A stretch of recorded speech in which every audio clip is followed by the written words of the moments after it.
tonight's news edition.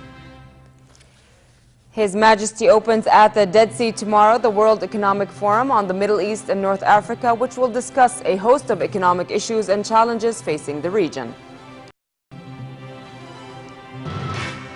The United States and Russia convene in Geneva to seek an end to the civil war in Syria as fighting intensifies in the town of Qusayr.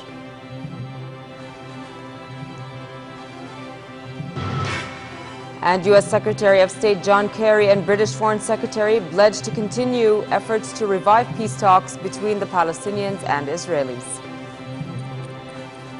And welcome to the news at 10. His Majesty the King will open at the Dead Sea tomorrow the World Economic Forum on the Middle East and North Africa.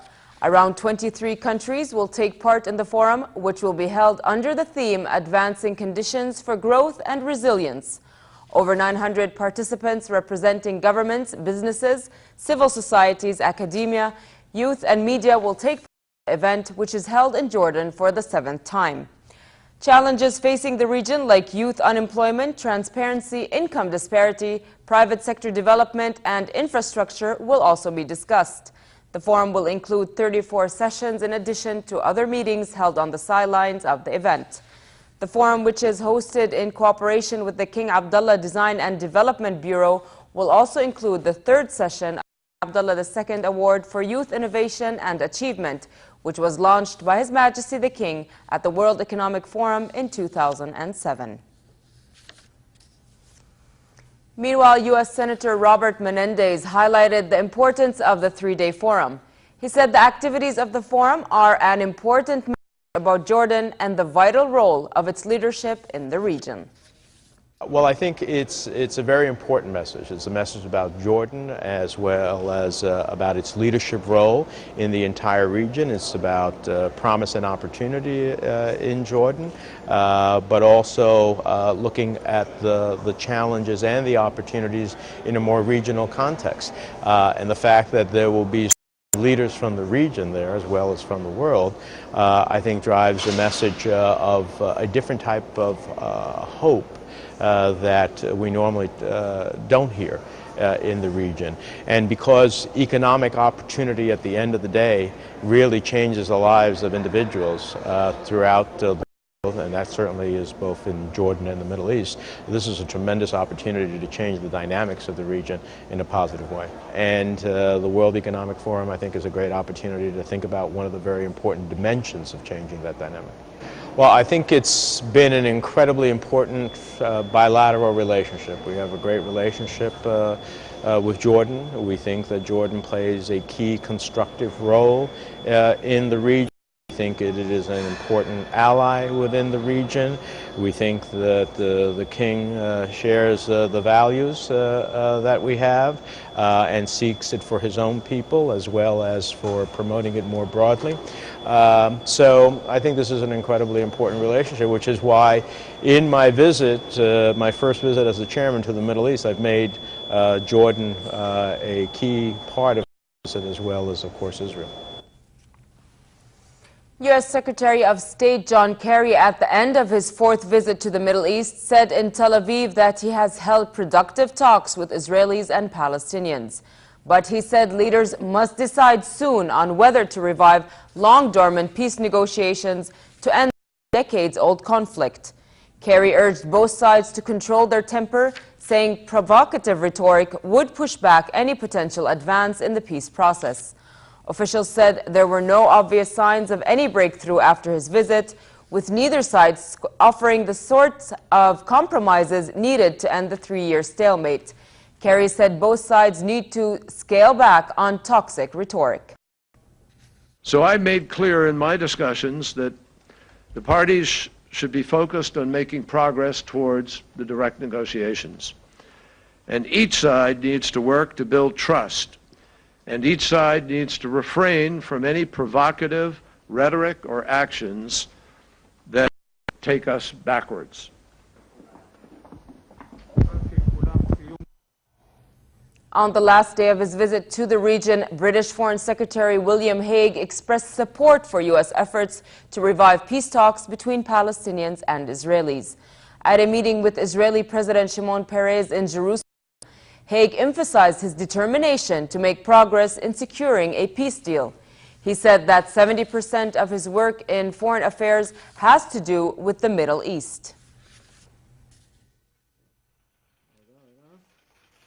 Into account the situation with Iran's nuclear program, the tragic situation in Syria, and of course our hopes now that we can, through supporting Secretary Kerry and his work, really help to make some decisive moves forward for permanent peace. Turkey is constructing 2.5-kilometer-long twin walls at a border crossing with Syria to increase security at the frontier, following 3 deadly bombings this year that have so far killed 65 people. The Turkish Customs Ministry said the concrete walls will be built on either side of the road leading from the Turkish side of the crossing to the Syrian border gate. Meanwhile, heavy shelling continued in Syria. A battle for the Syrian town of Qusayr intensified as government forces, aided by Hezbollah, fought to seize the town, controlling access to the coast. A whole row of houses were demolished, while fires still raging within the shattered buildings. Fighting also continued in nearby Dab'a military airport. State media said the army had killed 8 people they described as terrorists. On the diplomatic front, Syria's opposition scrambled to agree on a new leadership in a bid to represent a coherent front at peace talks convened by the United States and Russia. U.S. Secretary of State John Kerry and Russian Foreign Minister Sergei Lavrov will meet privately in Paris on Monday to discuss their efforts to bring Syria's warring parties together. Hala Dababne has more. The United States and Russia will hold peace talks to seek an end to more than 2 years of civil war in Syria. Russia said the Syrian government agreed in principle to participate in an international peace conference brokered by Russia and the United States aimed at stemming the bloody conflict in Syria.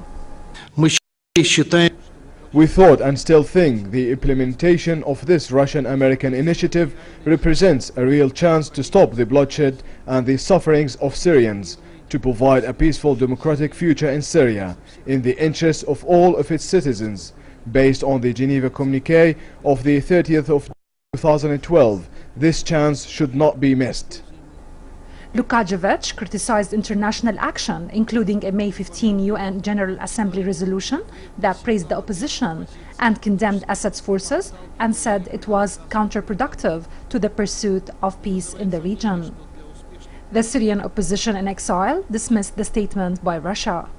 Luay Safi said the coalition welcomed a diplomatic initiative to end the conflict, but he has little confidence in the Syrian government. Well, first we would like to hear that from the spokesman of the Syrian government. What is Russia speaking on behalf of the Syrians? The Assad government should make that point clear. And then we would like to know whether this delegation is empowered to make decisions, including the transfer of power to this interim government, the transitional government, that is fully powered to make decisions. So that's not clear. The Syrian opposition has been meeting in Turkey to decide on whether or not they should attend the peace conference, which the United States and Russia see as a potential path to ending the civil war. Under international pressure to swiftly resolve internal divisions, the Syrian National Coalition began talks to elect a coherent leadership and decide on the conference, which would take place in Geneva in the coming weeks. Foreign Minister Guido Westerwelle said European Union members needed to adopt a common position on possible amendments of a Syrian arms embargo. At a news conference with his French counterpart, Laurent Fabius, in Paris, Westerwelle said a disagreement would be a wrong signal to send to the Syrian government. Hala Dababne for the News at 10.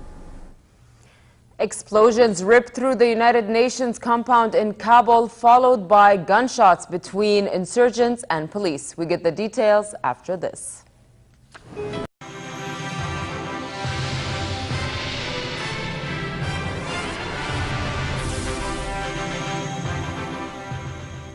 The United Nations compound came under attack in Kabul by Taliban insurgents who set off several explosions and then shot at police after hauling themselves up in a nearby residential building.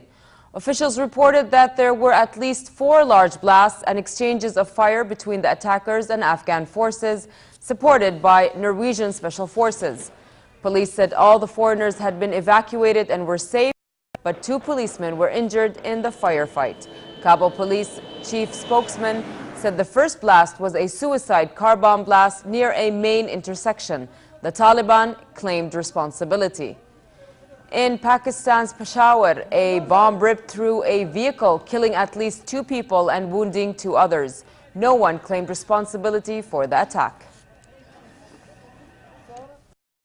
U.S. President Barack Obama defended the use of the unmanned aircraft during a policy speech in Washington, saying military drone strikes are effective and legal.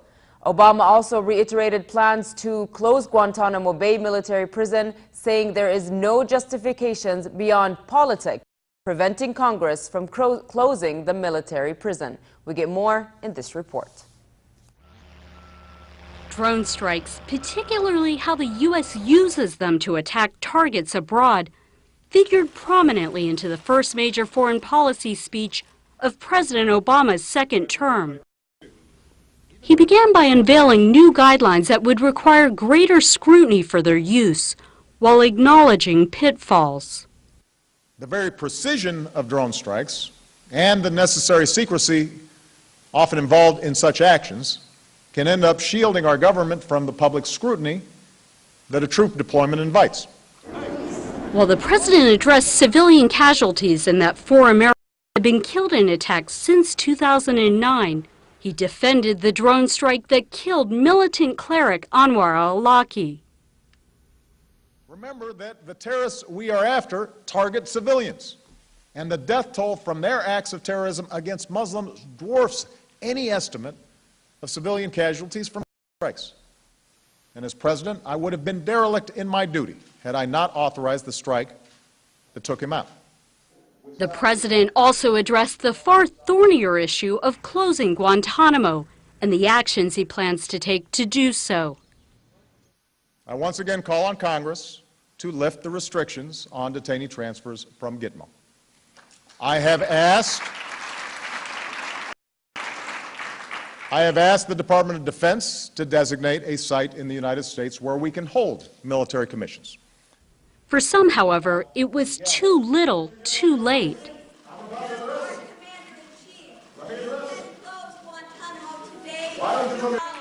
Even as the president characterized Guantanamo as a glaring example of the U.S. abandoning its own values, Obama has been accused of subverting civil liberties, criticisms his predecessor was also forced to answer to.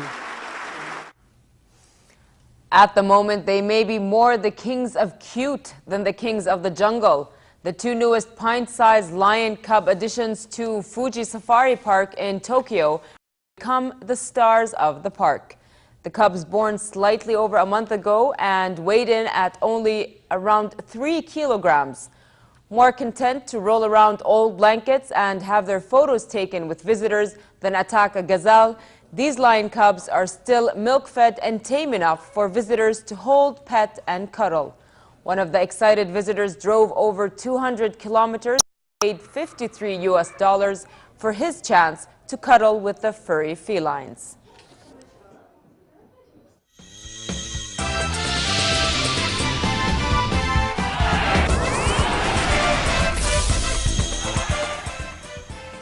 LeBron James scored the game-winning points in the dying embers of overtime as the Miami Heat held off a determined Indiana Pacers 103-101 in a thrilling Eastern Conference final opener. If broadcasters were concerned that another easy series win for Miami would further damage ratings for the playoffs, they got the perfect antidote with the Pacers pushing Miami all the way and raising the prospect of a tight best-of-7 set. Indiana's Paul George, whose turnover looked to have given Miami the win in regulation, made amends in spectacular style by sinking a huge three-pointer with just 7.7 seconds left on the clock to force overtime. Then, with Miami 2 points ahead and 2.2 seconds on the clock, George was fouled by Dwayne Wade as he attempted a three-point shot and kept his cool to sink all free throws to put Indiana ahead by 1 point. A new racing craze in Saudi Arabia is putting Hollywood stunts to shame. Extreme motorsport lovers are flocking to the desert in the northern city of Khleil to witness sidewalk skiing, the technique where the driver balances the car on two wheels while people cling on the outside of the moving vehicle.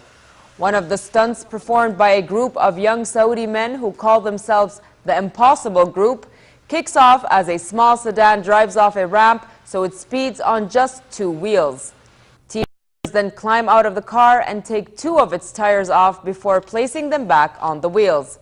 Members of the group ride on top of the car as it cruises down the desert highway, followed by an entourage of vehicles.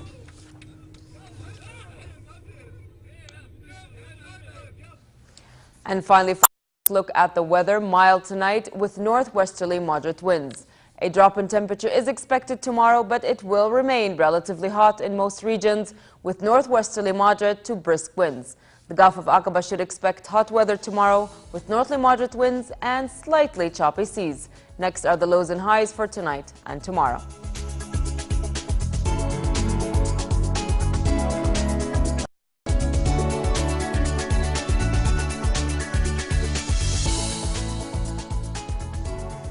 To end the news, here's a reminder of our top stories.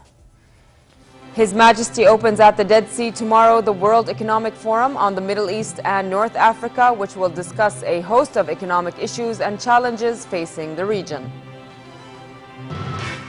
The United States and Russia convene in Geneva to seek an end to the civil war in Syria as fighting intensifies in the town of Qusayr.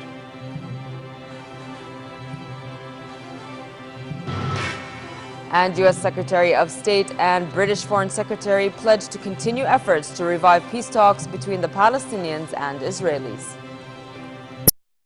With that, we come to the end of tonight's news. I'm Nancy Khair. Thank you for watching and have a good night.